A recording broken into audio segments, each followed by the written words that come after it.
Michael Jordan reunites with a fan he visited in the hospital as a child. Before we get into the story, comment below where in the world you are watching from today, and if you like this story, don't forget to subscribe. Michael Jordan's journey to greatness began long before he ever donned an NBA jersey. It started in Wilmington, North Carolina, a small town that would go on to produce one of the greatest athletes the world had ever seen. From the moment Michael picked up a basketball, he was driven. But his road to success wasn't as simple as talent alone. It was about persistence, overcoming setbacks, and finding the right people to help him along the way. Growing up in Wilmington, Michael's family wasn't rich, but they were close-knit, and they instilled values that would shape his future. His father, James Jordan Sr., was a humble and hardworking man who worked as a mechanic, often teaching Michael the importance of hard work, discipline, and humility. Michael's mother, Dolores, was equally influential, pushing him to work hard in everything he did and keeping him grounded. It wasn't just the support of his parents, but also his competitive nature that began to shape him. Michael's early love for basketball came from watching his older brother, Larry, play the game. Larry was the first person Michael looked up to, and the two shared a deep bond. Larry wasn't a star athlete, but he was incredibly competitive, and it was that spirit that rubbed off on Michael. He admired Larry's ability to stay focused and determined, qualities that would become staples of Michael's character. However, the road to success wasn't paved with easy victories. As a freshman at Laney High School, Michael didn't make the varsity team. It was a devastating blow to his confidence. This was his first taste of failure on the basketball court, and for a moment, it felt as though his dreams might not be possible. But Michael wasn't one to give up easily. Instead of letting this setback defeat him, he used it as fuel. He spent countless hours in the gym, working on his game, determined to improve. By the next year, he not only made the varsity team but was already becoming one of the best players on it. The relentless work ethic that Michael developed at Laney High School would become a defining characteristic of his career. What was often missed in the media was the hours he spent perfecting his game. The long nights on the court, the grueling practices, and the sacrifices he made all contributed to his growth as an athlete. But it wasn't just about basketball. Michael's experience at Laney taught him a valuable lesson about failure and how to bounce back from it. Instead of seeing failure as a roadblock, Michael learned to view it as an opportunity to grow. During these years, Michael also found a teacher who would have a lasting impact on him, Mrs. Davis, his high school art teacher. Mrs. Davis wasn't just a teacher, she was a mentor who saw potential in Michael that went beyond basketball. She encouraged him to explore his creative side, to see the world beyond sports, and to find balance in his life. For Michael, it was a reminder that his worth wasn't just tied to his basketball performance. Mrs. Davis provided a sense of perspective that would stay with him throughout his career. As Michael's high school career continued, he began to attract attention from colleges. But it wasn't just his talent on the court that made him stand out, it was his work ethic, his leadership, and his determination to be the best.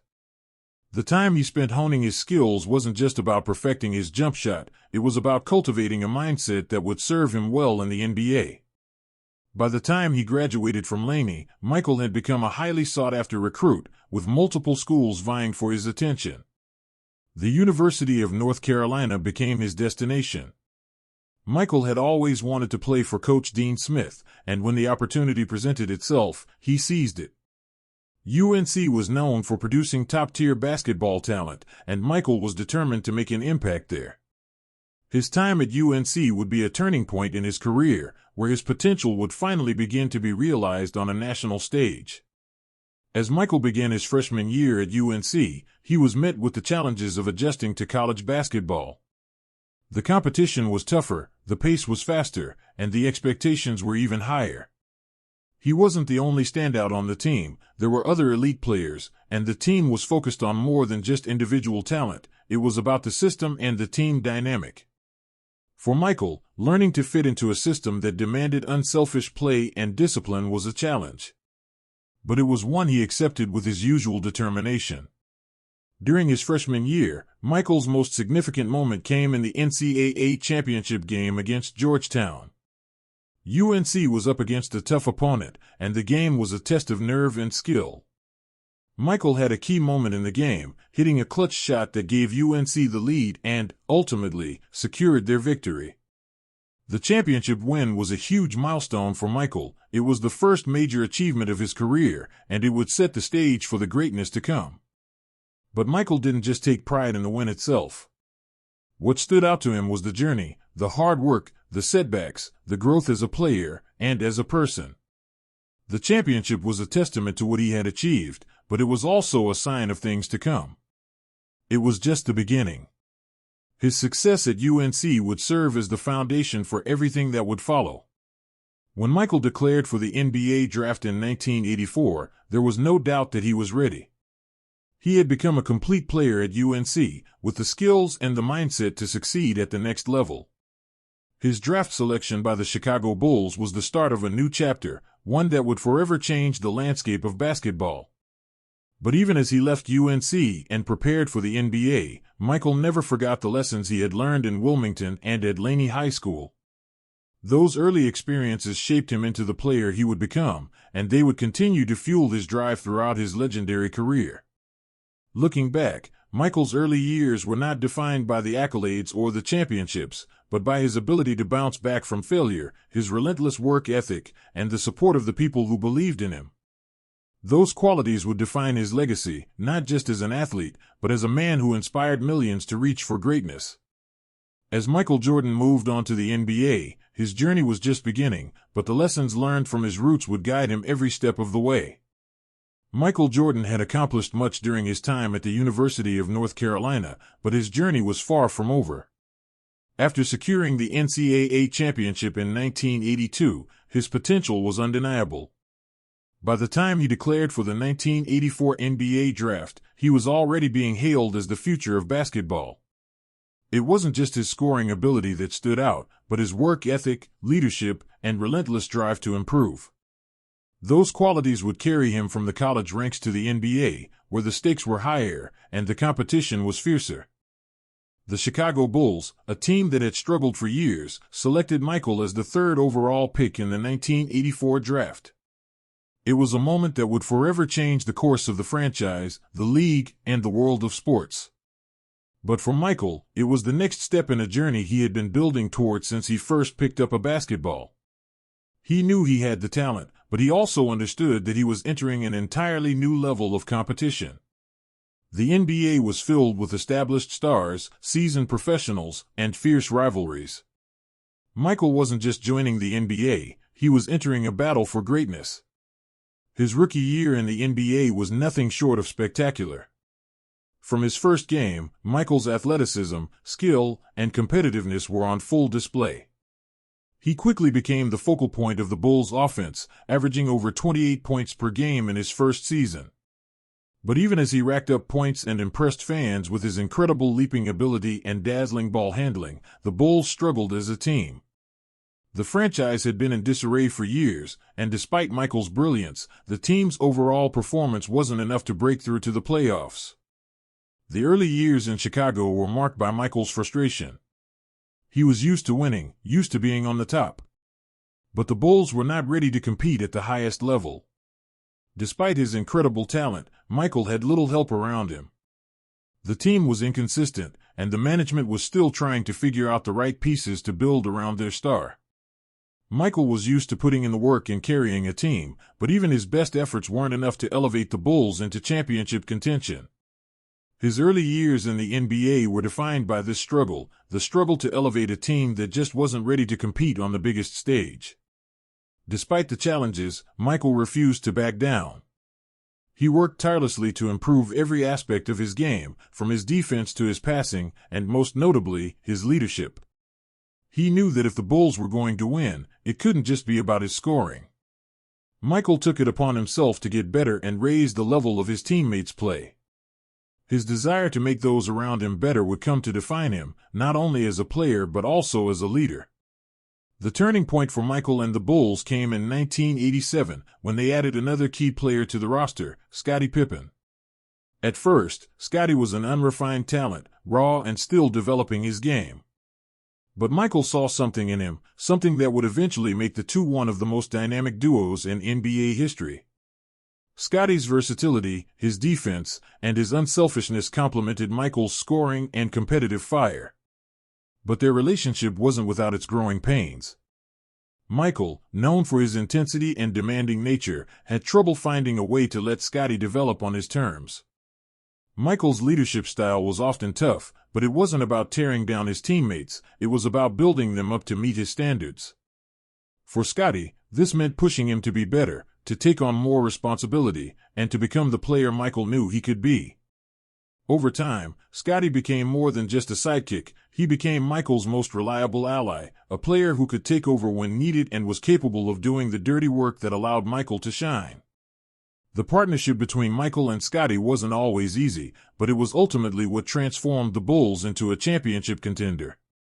By the late 1980s, the Bulls were starting to show signs of promise. They had a powerful 1-2 punch with Michael and Scottie, but they still needed the right pieces to truly compete for a title. The Bulls management recognized the need for an upgrade, and in 1989, they made the bold decision to hire Phil Jackson as head coach. Jackson's approach was unconventional, but it was exactly what the Bulls needed. He brought a sense of calm, discipline, and unselfishness to the team that aligned perfectly with Michael's vision of what the team could become. Jackson introduced the triangle offense, a system that emphasized teamwork, passing, and spacing. For Michael, who had been used to carrying the offensive load himself, the triangle was a tough adjustment.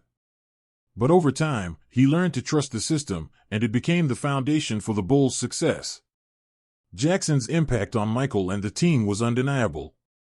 His ability to manage egos, to keep players focused, and to create a sense of unity within the group made all the difference. Under Jackson's leadership, the Bulls became more than just a collection of talented players. They became a cohesive unit, a team that knew how to play together and win together. The combination of Michael's individual brilliance and Jackson's system turned the Bulls into a championship-caliber team.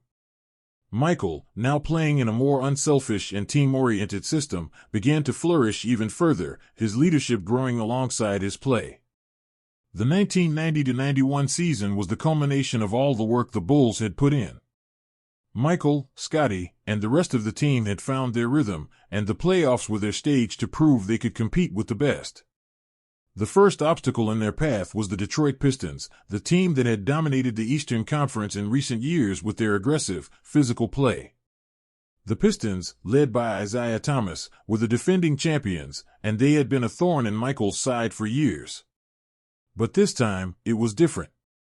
Michael was stronger, mentally and physically, and the Bulls were ready for the challenge. The Eastern Conference Finals against Detroit was an intense, physical series.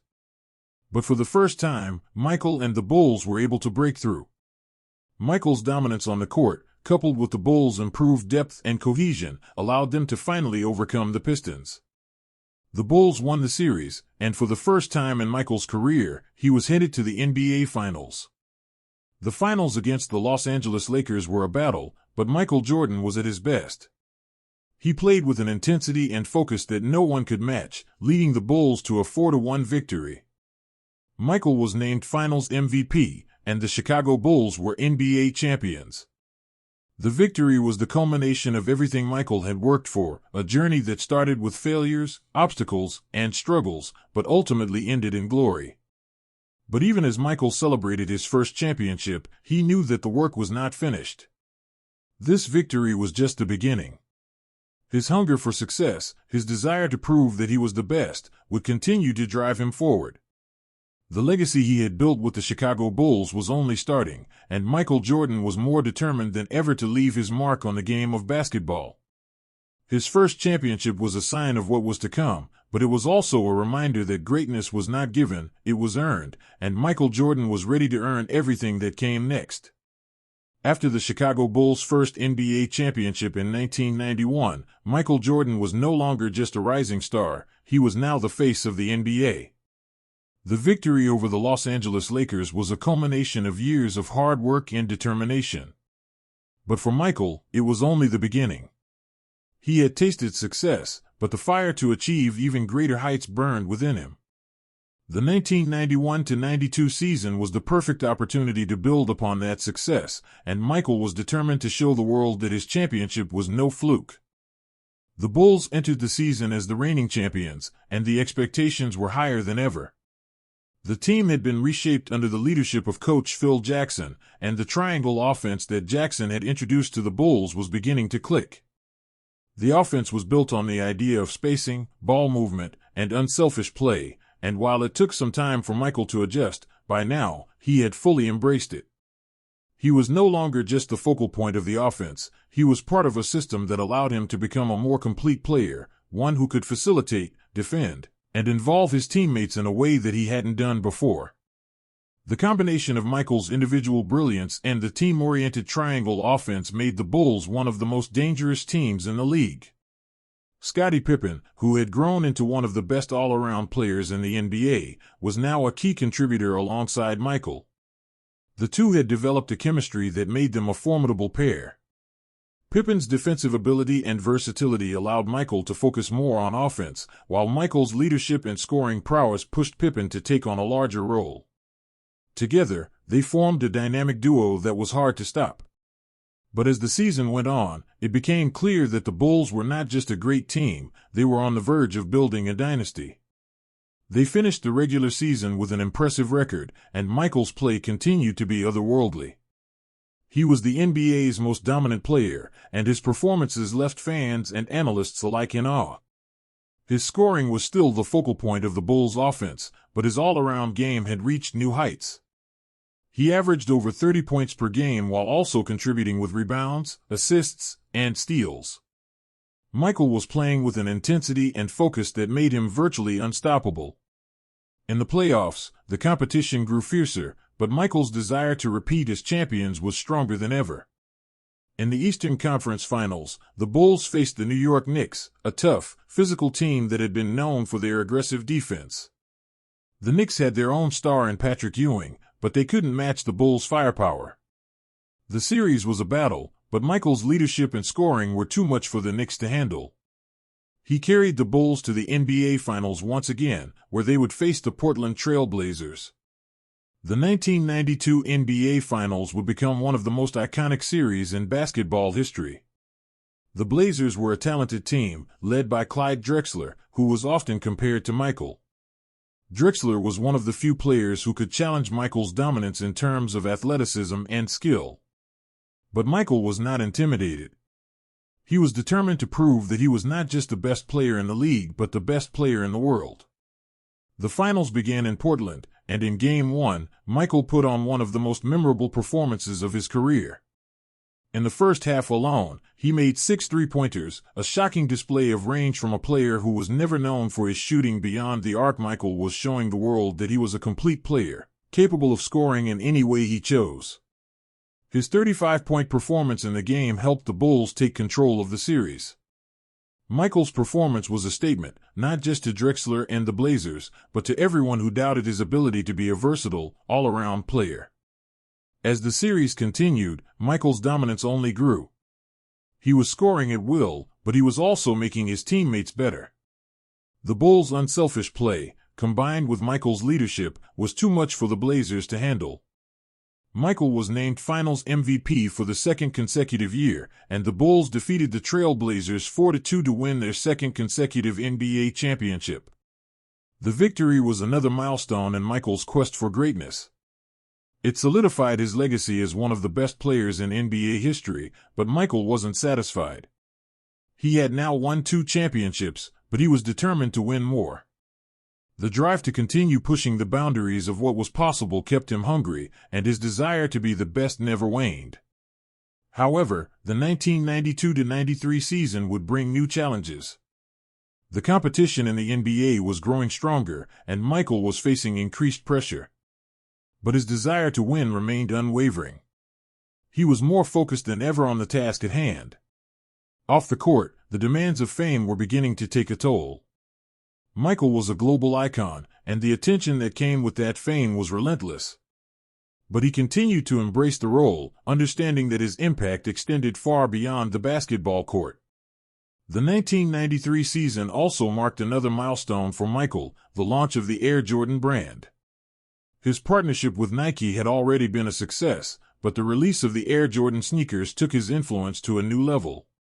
The sneakers became a symbol of excellence, and Michael's brand was becoming one of the most recognizable in the world. The success of the Air Jordan line was proof of Michael's ability to transcend the sport, turning himself into a global brand that reached far beyond basketball. But despite the commercial success and the championship glory, Michael was also grappling with personal issues. In the summer of 1993, tragedy struck when his father, James Jordan Sr., was tragically murdered during a robbery. The loss of his father was devastating for Michael, and it sent him into a period of deep reflection. His father had always been his biggest supporter and his guiding light. Losing him was a blow that Michael was not prepared for. In the wake of the tragedy, Michael made the surprising decision to retire from basketball. At just 30 years old, with 3 championships under his belt and the world at his feet, Michael stepped away from the game. It was a decision that stunned the basketball world, but Michael knew it was the right one for him. He needed to step away from the game and process the loss of his father. Michael's time away from basketball allowed him to grieve, but it also gave him the space he needed to find peace and clarity. While the Bulls would go on to win another championship without him, Michael's absence left a void. The team still had the talent, but it was clear that without Michael, the Bulls weren't the same. Michael's decision to retire left the future of the team uncertain, but for him, it was about finding balance and peace in his personal life. Little did the world know, this would not be the end of Michael's basketball career, but rather the beginning of a new chapter in his journey. Michael Jordan's unexpected retirement in 1993 left the basketball world stunned. After 3 consecutive championships and back-to-back finals MVP awards, it seemed like he had reached the pinnacle of his career. However, the tragic murder of his father, James Jordan Sr., completely shifted the course of Michael's life. His father had always been his greatest supporter, a constant source of motivation, and someone he relied on for guidance. Losing him in such a senseless act devastated Michael and forced him to reevaluate his priorities. During his time away from basketball, Michael sought a new outlet to process his grief and step away from the unrelenting pressure that had come with his fame. In 1994, he made a surprising decision. He pursued a career in professional baseball, signing a minor league contract with the Chicago White Sox. Baseball was a sport his father had loved, and Michael saw it as a way to honor his legacy. It wasn't about proving anything to anyone but himself. He wasn't attempting to replace his love for basketball but simply needed a distraction from the emotional weight of his loss. The transition from basketball to baseball wasn't easy for Michael. Despite his natural athleticism, baseball was a different world. His minor league stint with the Birmingham Barons, the White Sox's Double-A affiliate, was filled with both hope and frustration. While Michael's raw athletic ability was apparent, baseball demanded a different kind of precision, and Michael's learning curve was steep. He spent long hours at the batting cage, improving his swing and adjusting to the different rhythm of the sport. Yet, despite his efforts, it was clear that baseball was not the same as basketball. Though Michael's baseball career didn't quite take off the way his basketball career had, it was not a failure. He had gained valuable perspective on what it meant to push himself beyond his comfort zone, a lesson that would serve him well when he ultimately returned to the NBA. Baseball gave Michael the time he needed to grieve and heal, but it also reaffirmed his desire to return to the game he truly loved. In March 1995, after a year and a half away, Michael made the announcement that shocked the world: "I'm back." He returned to the Chicago Bulls, and while he had been away from the game, the landscape of the NBA had continued to evolve.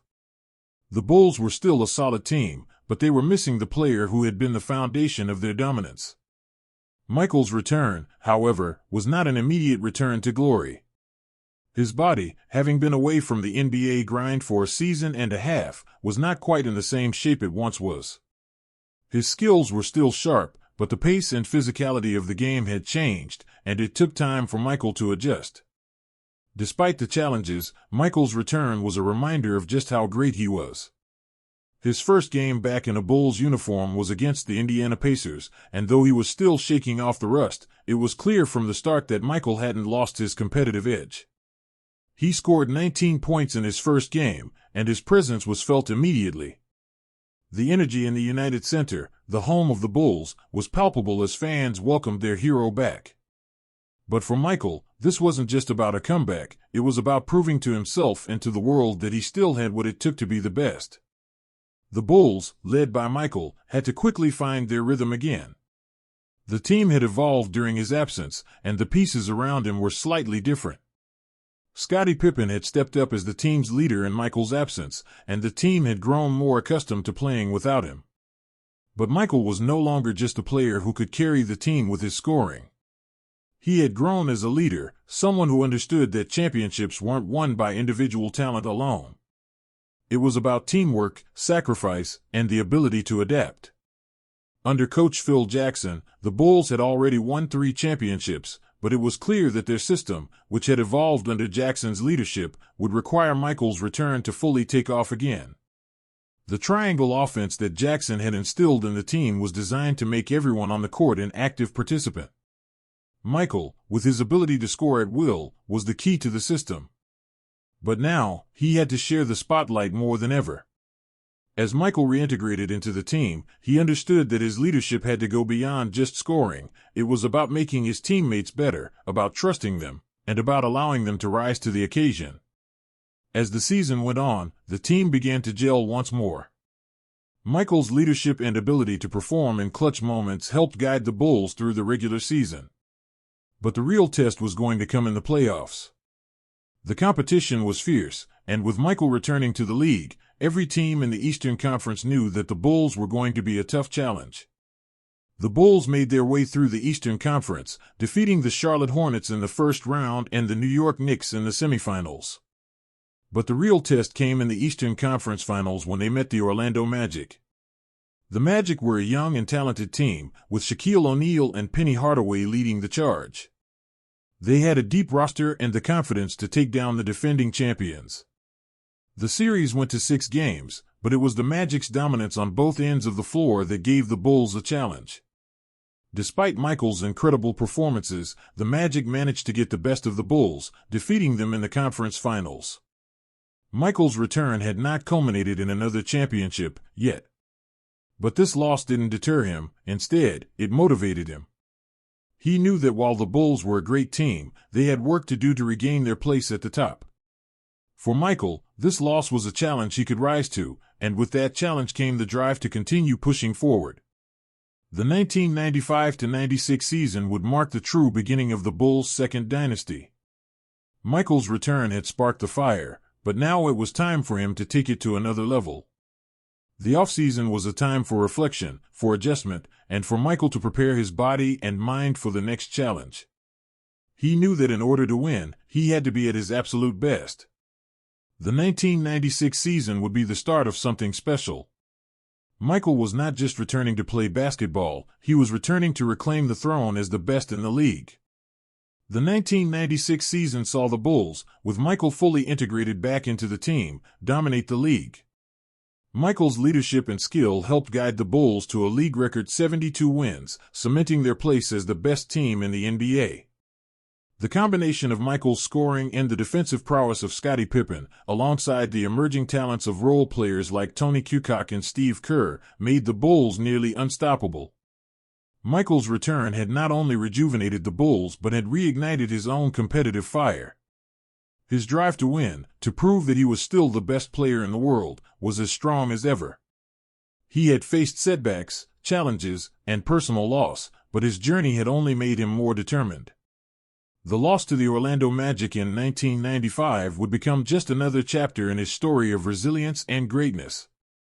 As Michael stepped onto the court in 1995-96, it was clear that this was a player who had returned to claim his place at the top, and this time, he wasn't going to let anything stand in his way. The 1995-96 season marked a pivotal moment for Michael Jordan and the Chicago Bulls. After returning from retirement, Michael had not only reasserted himself as one of the NBA's most dominant players, but he also found himself surrounded by a team that was ready to win it all again. The Bulls had been good, but now they were great. The addition of key role players, the refinement of Phil Jackson's triangle offense, and the leadership of Michael had transformed the team into an unstoppable force. The 1996 Chicago Bulls were a sight to behold. They finished the regular season with a then-record 72 wins, a statement that showed they were not just the best team of that season, but one of the best in NBA history. Michael was playing at an elite level, but this time, it wasn't just about him. The team was deep, with Scottie Pippen continuing to play at an all-around superstar level, Tony Kukoc providing instant offense, and Steve Kerr knocking down crucial three-pointers. The combination of defense, shooting, and leadership made the Bulls nearly impossible to beat. The playoffs began, and the Bulls were a force that no team could reckon with. In the first round, they dispatched the Miami Heat with ease. Michael, now fully in sync with his teammates, was back to his usual brilliance. But even more than his scoring, his leadership on both ends of the court was the difference. He was the team's anchor, the one who elevated everyone around him. His focus was singular, to win, to do whatever it took to lead his team to the ultimate prize. In the Eastern Conference semifinals, the Bulls squared off against the New York Knicks. The Knicks had been a tough, gritty team, known for their defensive prowess and physicality. The series was hard-fought, but the Bulls were in a different class. Michael's mental toughness, combined with Scottie Pippen's defensive excellence and the team's cohesive play, wore the Knicks down. The Bulls won the series in 5 games, and their march to the finals seemed inevitable. The challenge, however, came in the form of the Western Conference champion Seattle Supersonics. Led by Gary Payton and Shawn Kemp, the Sonics had their own dynamic duo and had finished the season with the best record in the Western Conference. On paper, the Sonics were an excellent team, and they posed a unique challenge for the Bulls. But Michael was locked in.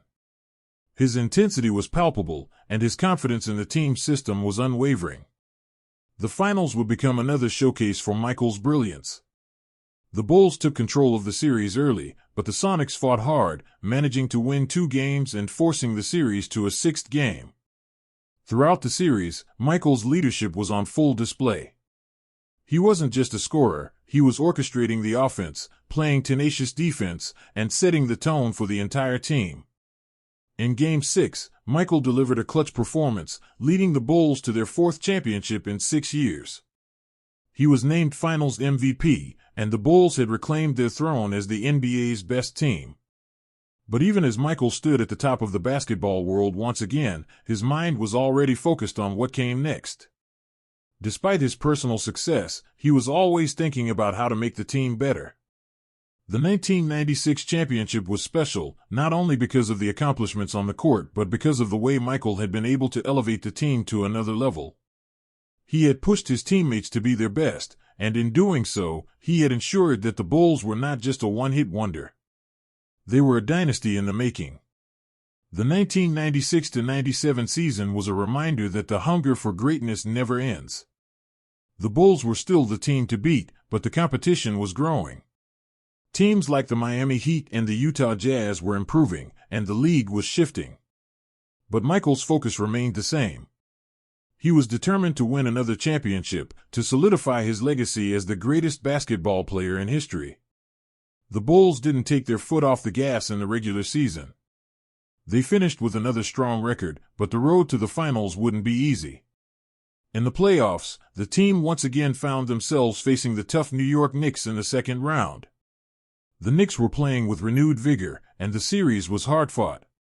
But Michael's leadership and experience were the difference.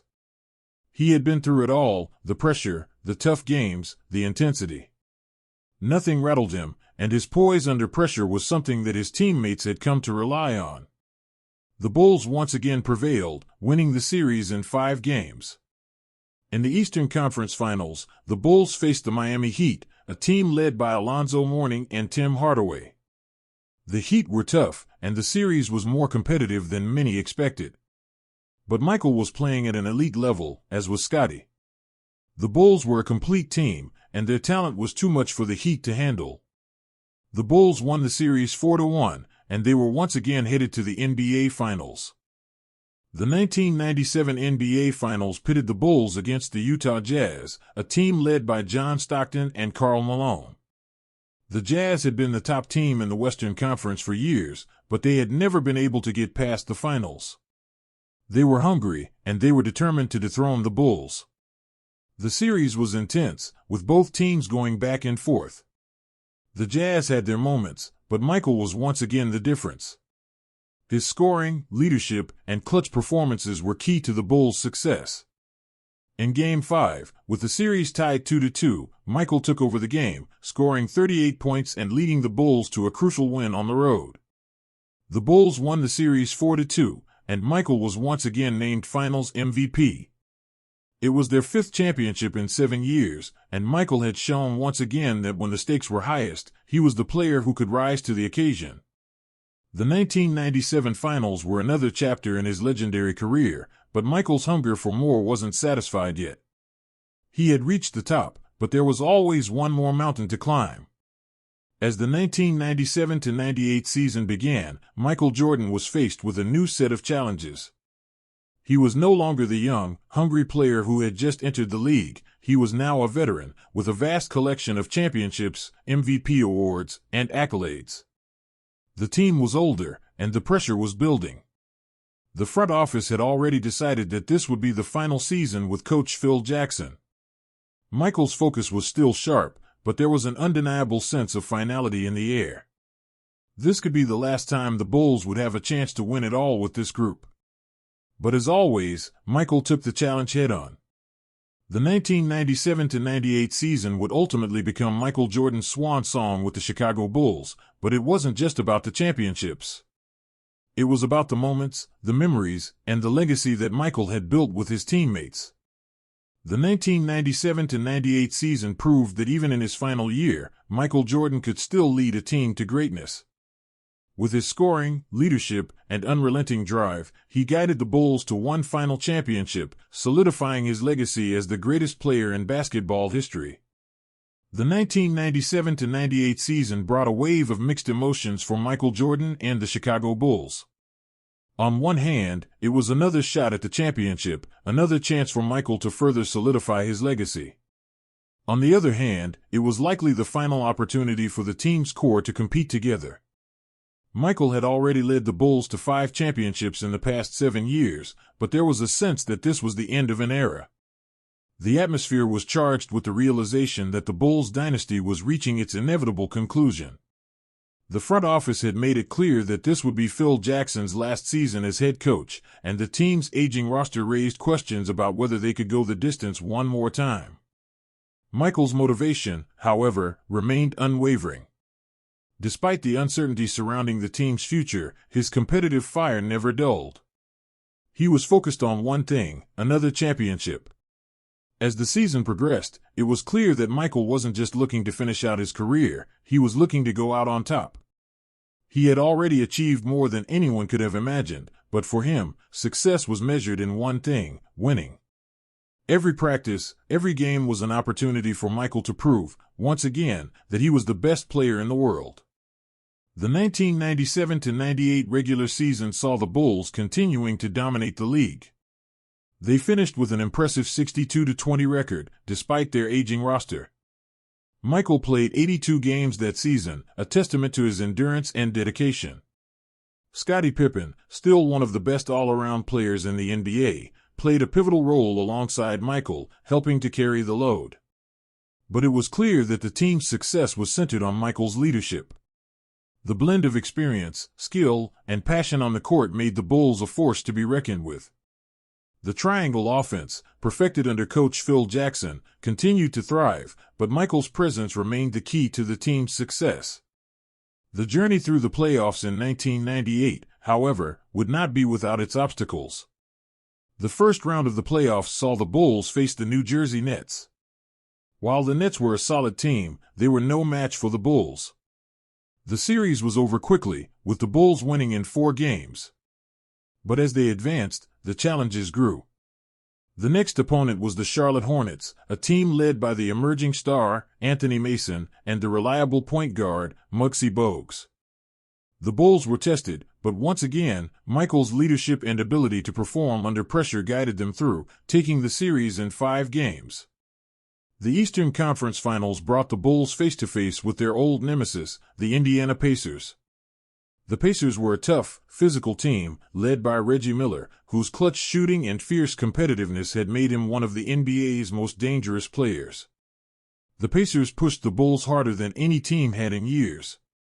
The series was tied 2-2 after 4 games, and it was clear that this was going to be a battle to the finish. Michael's play was outstanding as always, but it was his ability to take over in clutch moments that made the difference. Game 7 was a tense, hard-fought battle, and in the end, the Bulls triumphed, securing their place in the NBA Finals for the 6th time in 8 years. As the Bulls prepared for the finals, the matchup against the Utah Jazz seemed like a familiar story. The Jazz, led by John Stockton and Karl Malone, had been one of the league's most consistent teams in the 1990s, but they had never been able to break through to win a championship. This time, they were determined to make it their year. The finals were set up to be an intense battle, with the Jazz aiming to prove they could finally overcome the best the NBA had to offer. Game 1 of the 1998 NBA Finals saw the Bulls take an early lead, but the Jazz fought back hard. It was a back-and-forth affair, but Michael's scoring and leadership were evident, even in the first game. He wasn't the only one stepping up. Scottie Pippen was instrumental, both offensively and defensively, and Steve Kerr hit crucial shots when the team needed them most. The Bulls took the game, but the series was far from over. The Jazz weren't going to give up easily, and the competition only intensified with each passing game. Game 2 saw a dramatic turn of events. Michael, with his signature clutch play, continued to dominate, but the Jazz were far more prepared than many had anticipated. The series now shifted to Chicago for the next 2 games, and the stakes couldn't have been higher. Michael, however, was locked in. His ability to take over games was unmatched, and his performances were only getting stronger as the series wore on. His leadership and poise under pressure were on full display, as he led the Bulls to take a commanding 3-1 lead in the finals. In Game 5, with the series hanging in the balance, Michael had one of the most iconic performances of his career. Known as the flu game, Michael played despite being visibly ill and weak, but still managed to score 38 points, leading the Bulls to a crucial victory. His performance in Game 5 became one of the defining moments of his career, showcasing his determination, heart, and ability to perform in the most challenging of circumstances. His resilience in the face of adversity was something the world had come to expect from him, and once again, Michael had delivered. The Bulls headed back to Utah for Game 6, with the opportunity to clinch their 6th title. The tension in the building was palpable as the Jazz, led by Malone and Stockton, tried to mount a final stand. But once again, Michael Jordan rose to the occasion. With the Bulls trailing by 3 points and just seconds left in the game, Michael hit a game-winning jumper over Utah's Brian Russell, giving the Bulls a 90-88 victory and sealing their 6th NBA championship. Michael Jordan's performance in the 1998 NBA Finals was a testament to his greatness. He was named Finals MVP for the 6th time, and his incredible play during the series showed just why he was considered the greatest basketball player to ever play the game. It wasn't just his scoring or his clutch moments, it was his leadership, his ability to inspire his teammates, and his unwavering will to win. For Michael, this championship felt different. It wasn't just the culmination of another successful season, it was the end of an era. As Michael stood with the trophy, surrounded by his teammates, there was a sense of finality in the air. This was the last time he would take the court as a Chicago Bull, and the last time this core group of players would play together. Michael had reached the summit one last time, and he knew that this would likely be his final act in the NBA.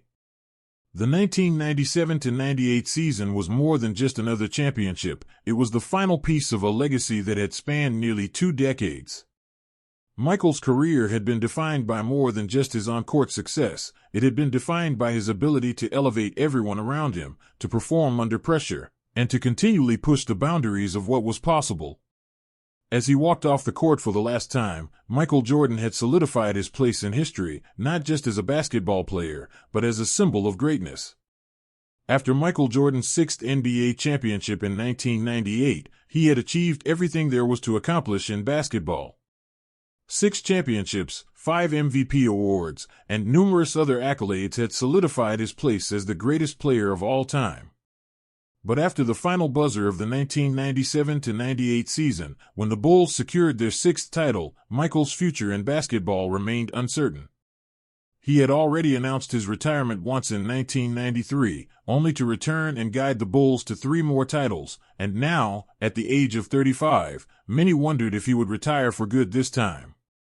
The emotional toll of the 1997-98 season weighed heavily on Michael. The challenges of defending their title, combined with the media frenzy surrounding the end of an era in Chicago, had taken its toll. The relationship between Michael and the Bulls front office was strained, as management made it clear that Phil Jackson's time as head coach would come to an end, no matter what. The team, although still competitive, was facing its own challenges.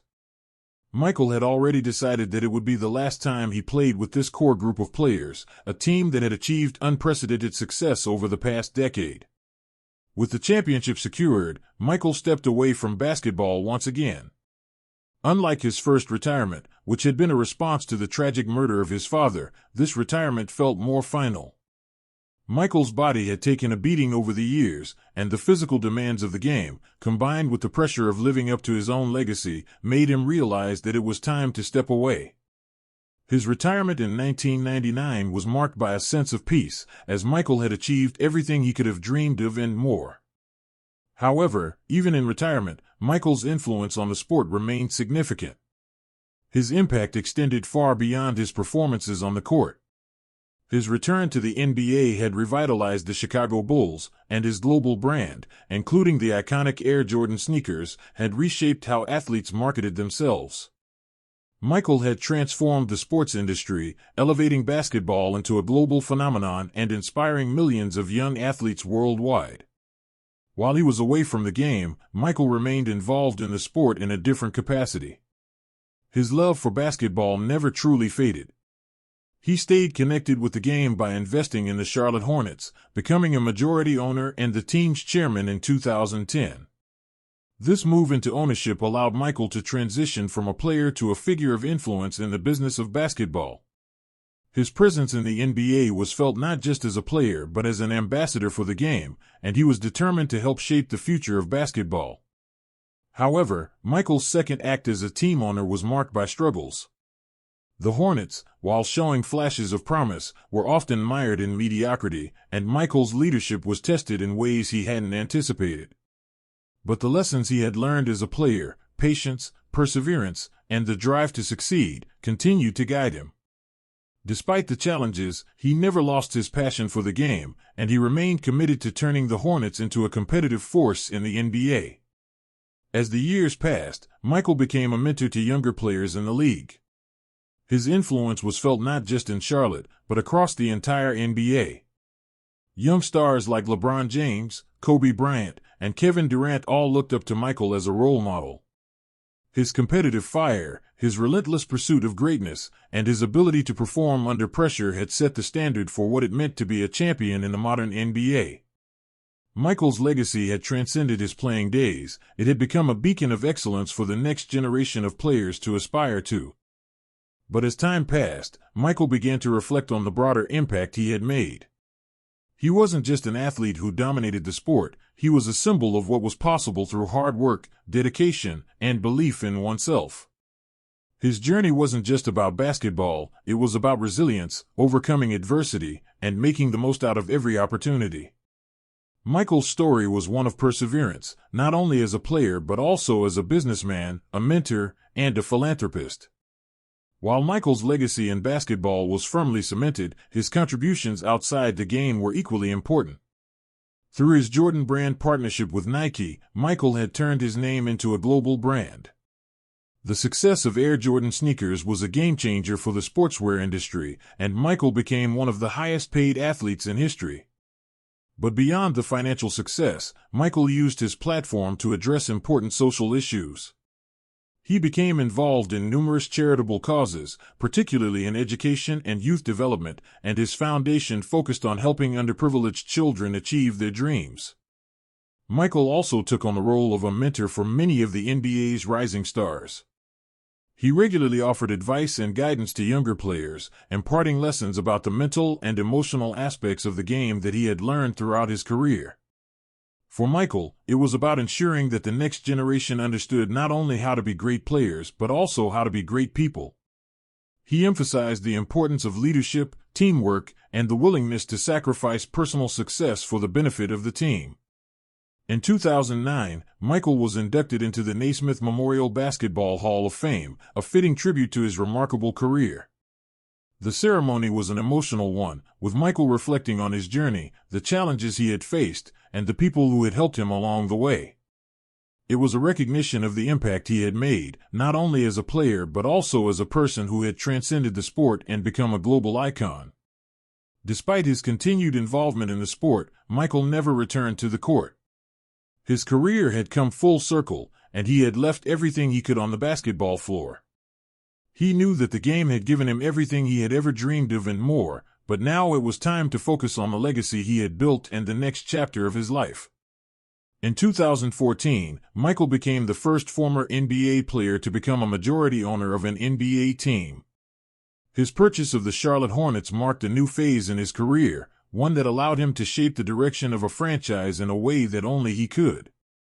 The Hornets, while not yet a championship contender, began to show improvement, and Michael's influence was evident in the team's culture and work ethic. His commitment to making the Hornets a competitive force in the NBA continued, as he used his experience as a player to guide his decisions as an owner. Looking back on his career, Michael Jordan's legacy was defined by much more than the 6 championships and 5 MVPs.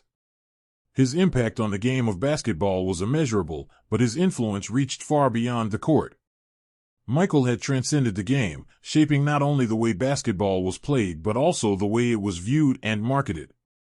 His story was one of resilience, determination, and greatness, qualities that not only defined his career but also shaped the next generation of athletes who would follow in his footsteps. As he grew older, Michael continued to reflect on the moments that made his career what it was. The championships, the struggles, the victories, and the setbacks, all of it had contributed to the man he had become. But more than anything, he understood that his greatest legacy was the impact he had on others, the inspiration he provided to those who dreamed of greatness, and the lessons he had shared along the way. The story of Michael Jordan was far from over. It would continue to inspire, to push others to reach for greatness, and to remind us all of the power of hard work, perseverance, and belief in oneself. By the time Michael Jordan retired for the second time in 1999, his impact on the game of basketball had already been secured. He had transformed the NBA, revolutionized the global sports culture, and became the face of not just a sport but a worldwide movement. 6 championships, 5 MVP awards, and countless unforgettable moments had made him a legend. But what truly set Michael apart was not just the stats or the trophies, it was his unrelenting work ethic, his competitive spirit, and the way he elevated the people around him. His legacy extended far beyond the basketball court. After his second retirement, Michael's name remained synonymous with greatness. His influence on the sport of basketball had shaped an entire generation of players who grew up idolizing him. Stars like Kobe Bryant and LeBron James acknowledged that Michael had set the standard, and even as they created their own legacies, they were always measured against his. However, Michael's retirement allowed him to shift his focus from being a player to being a mentor, a businessman, and a philanthropist. In 2009, Michael was inducted into the Naismith Memorial Basketball Hall of Fame. It was a moment of reflection for him, a chance to look back on the monumental career that had defined an era of basketball. The ceremony was filled with love and admiration from his peers, and it was also a poignant reminder that while he may have stepped away from the court, his influence would never fade. Michael's acceptance speech was humble, filled with gratitude for his family, teammates, and the coaches who had helped him along the way. But there was no mistaking the underlying message. He was proud of what he had accomplished, but his journey wasn't just about basketball, it was about the people he had inspired, the lives he had touched. and the way he had helped elevate the game as a whole. Despite the accolades and recognition, Michael's desire to stay connected to the game was never far behind. In 2010, he became the majority owner of the Charlotte Hornets, marking a new chapter in his career. His transition from player to owner was a natural next step. Michael had always been involved in leadership, whether it was on the court or in the locker room, and now he had the opportunity to shape a franchise with his unique perspective. The Hornets, like all of Michael's endeavors, would not be just another team. He wanted to build something that reflected the same standards of excellence he had always held himself to. As an owner, Michael brought the same competitive fire to his role as he had as a player. His leadership was evident in every decision, from player acquisitions to the culture he wanted to create within the organization. While the team's early years under his ownership didn't result in immediate success on the court, Michael's influence continued to shape the Hornets' development. He wasn't just focused on the wins and losses, he was working to instill the same work ethic, discipline, and drive that made him the player he was into the fabric of the organization. His transition into ownership also allowed him to mentor the next generation of players. Michael became a sounding board for young athletes, sharing the wisdom he had gained over the years. He didn't just talk about basketball, he talked about life, about the sacrifices required to reach the top and the responsibility that comes with fame. Players like Kemba Walker, and later players like LaMelo Ball, looked up to Michael as more than just a legend. They saw him as a figure who had walked the path they were now on and understood the challenges they faced. His impact was felt in their approach to the game, their understanding of the mental toughness needed to succeed, and the importance of leadership. As the years passed, Michael began to reflect more on the legacy he had built, both on and off the court. His contribution to the game was immeasurable, but his influence on the culture of sports was even more profound. Through his brand, Air Jordan, Michael had revolutionized the way athletes marketed themselves. The shoes, which started as a simple endorsement deal with Nike, became a global cultural phenomenon. The Air Jordan brand wasn't just about sneakers, it was a symbol of excellence, of striving for greatness, of breaking barriers. The brand created a legacy of its own, and it helped to shape the way athletes would use their platform in the years to come. Off the court, Michael also focused on philanthropy, using his platform to give back to his community and the world. His charitable efforts, particularly in the areas of education and youth empowerment, reflected his belief that success wasn't just about winning on the court. It was about inspiring others to strive for their own goals, regardless of the obstacles they might face. Through the Michael Jordan Foundation, he contributed millions of dollars to causes that helped children and families in need. His efforts weren't just about money, they were about showing the world that the same discipline and drive he had applied to his basketball career could be used to improve the lives of others. As Michael entered the later years of his life, his thoughts often turned to the future, not just his own future but the future of basketball. He understood that the game had evolved in many ways since his playing days, but at its core, it was still about the same values, teamwork, determination, and the pursuit of excellence. While he had stepped away from playing, he continued to be a symbol of what could be achieved through hard work and dedication. Michael's career was a testament to the power of self-belief and the importance of pushing through adversity. His final moments in basketball were marked not by a swan song on the court but by his continued presence in the sport as a figurehead. Michael Jordan was no longer just a player, he was an institution. His journey had inspired countless young athletes to pick up a basketball and dream big. But Michael's influence stretched far beyond the world of sports. He became an example of what could be achieved with relentless effort, perseverance, and a commitment to greatness in all aspects of life. Looking back on his career, Michael could say with certainty that he had given everything to the game. He had faced the toughest challenges, defeated his rivals, and left a legacy that would last for generations. But perhaps the most profound realization was that his story wasn't just about the championships, the MVPs, or the accolades. It was about the people he inspired, the kids who saw him on the court and decided to chase their own dreams, the athletes who looked up to him and learned how to push past their limits, and the fans who saw in him not just a basketball player, but a symbol of hope and possibility. As he stepped away from the game for good, Michael knew that his impact on the world was far greater than anything he had ever achieved on the court. His legacy would continue, not just in the trophies and records, but in the way the game was played, and the way athletes carried themselves, and in the way people saw the potential for greatness in themselves. Michael Jordan had changed the game, but more importantly, he had changed the world.